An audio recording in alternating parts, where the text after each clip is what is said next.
नमस्कार दोस्तों। आज हम बात करने वाले हैं एक ऐसी बीमारी के बारे में जिसके बारे में लोग खुलकर बात करने से डरते हैं, लेकिन जानकारी होना बहुत ज़रूरी है। इस बीमारी का नाम है सिफिलिस। ये एक डेंजरस सेक्सुअली ट्रांसमिटेड डिजीज यानी एसटीडी है, जो धीरे धीरे शरीर को अंदर से नुकसान पहुंचाती है। अगर समय पर इलाज न मिले तो ये बीमारी दिल, दिमाग और नसों तक को प्रभावित कर सकती है। इस वीडियो में हम जानेंगे सिफिलिस क्या है, ये कैसे फैलता है, इसके सिम्टम्स क्या हैं, ये कितना डेंजरस हो सकता है और सबसे ज़रूरी इसका बचाव और इलाज कैसे किया जाता है। तो वीडियो को आखिर तक ज़रूर देखें। सिफिलिस एक बैक्टीरियल इन्फेक्शन है जो ट्रेपनीमा पैलिडम नाम के बैक्टीरिया के कारण होता है। ये बीमारी मुख्य रूप से सेक्सुअल कॉन्टैक्ट से फैलती है। कई बार शुरुआती सिम्टम्स इतने छोटे होते हैं कि लोगों को पता ही नहीं चलता कि वे इन्फेक्टेड हैं, लेकिन अगर इसे इग्नोर किया जाए तो इन्फेक्शन धीरे धीरे पूरे शरीर में फैल सकता है। अब जानते हैं कि ये बीमारी फैलती कैसे है। अगर कोई व्यक्ति इन्फेक्टेड है और बिना प्रोटेक्शन के सेक्सुअल कॉन्टैक्ट होता है तो इन्फेक्शन आसानी से फैल सकता है। सिफिलिस केवल एक प्रकार के सेक्सुअल कॉन्टैक्ट से नहीं, बल्कि ओरल, वजाइनल और एनल सेक्स तीनों से फैल सकता है। अगर प्रेग्नेंट महिला को सिफिलिस है तो ये बीमारी बच्चे तक पहुंच सकती है।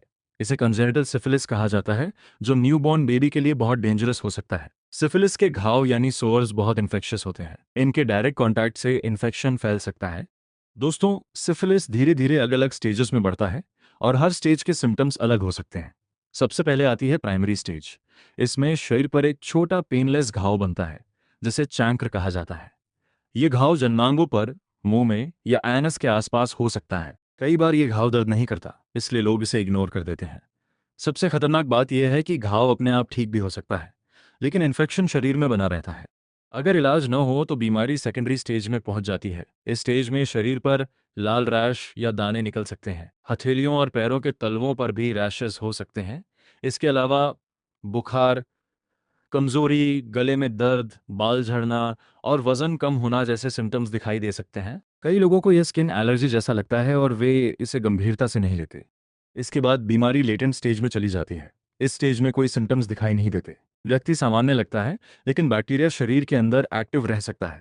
यह स्टेज कई सालों तक चल सकती है। अगर सिफिलिस का इलाज लंबे समय तक न किया जाए तो ये टर्शरी स्टेज में पहुंच जाता है, जो सबसे डेंजरस स्टेज होती है। इसमें heart damage, brain damage, nervous system problems, आंखों की रोशनी कम होना, मेमोरी लॉस और पैरालिसिस तक हो सकता है। कुछ मामलों में ये जानलेवा भी साबित हो सकता है। अगर किसी को सिम्टम्स दिखाई दें या अनसेफ सेक्सुअल कॉन्टैक्ट हुआ हो तो तुरंत डॉक्टर से जांच करवानी चाहिए। डॉक्टर्स आमतौर पर ब्लड टेस्ट, फिजिकल एग्जामिनेशन और कुछ स्पेशल एसटीडी टेस्ट करते हैं। जल्दी डायग्नोसिस होने पर ट्रीटमेंट आसान हो जाता है। अच्छी बात यह है कि शुरुआती स्टेज में सिफिलिस का इलाज संभव है। डॉक्टर्स अक्सर पेनिसिलिन एंटीबायोटिक इंजेक्शन देते हैं, जो इन्फेक्शन को खत्म करने में मदद करता है। लेकिन याद रखें, सेल्फ मेडिकेशन बिल्कुल न करें। डॉक्टर की सलाह के बिना मेडिसिन न लें और ट्रीटमेंट पूरा करना बहुत जरूरी है। अगर पार्टनर इन्फेक्टेड हो तो दोनों का इलाज जरूरी होता है। अब बात करते हैं प्रिवेंशन यानी बचाव की। हमेशा प्रोटेक्शन का इस्तेमाल करें और सेफ सेक्स अपनाएं। मल्टीपल पार्टनर्स से बचें, क्योंकि जितने ज्यादा पार्टनर्स होंगे इन्फेक्शन का रिस्क उतना बढ़ेगा। अगर सेक्सुअली एक्टिव हैं तो समय समय पर एसटीडी टेस्टिंग करवाना जरूरी है। शरीर में कोई अनयूजुअल घाव, रैश या डिस्कम्फर्ट दिखाई दे तो तुरंत डॉक्टर से मिलें। दोस्तों, सिफिलिस एक सीरियस लेकिन ट्रीटेबल डिजीज है। सही जानकारी, जागरूकता और समय पर इलाज से इससे बचा जा सकता है। अगर यह वीडियो आपको हेल्पफुल लगा हो तो इसे शेयर जरूर करें, ताकि ज़्यादा लोग जागरूक हो सकें। वीडियो को लाइक करें, चैनल सब्सक्राइब करें और बेल आइकन दबाना ना भूलें। धन्यवाद।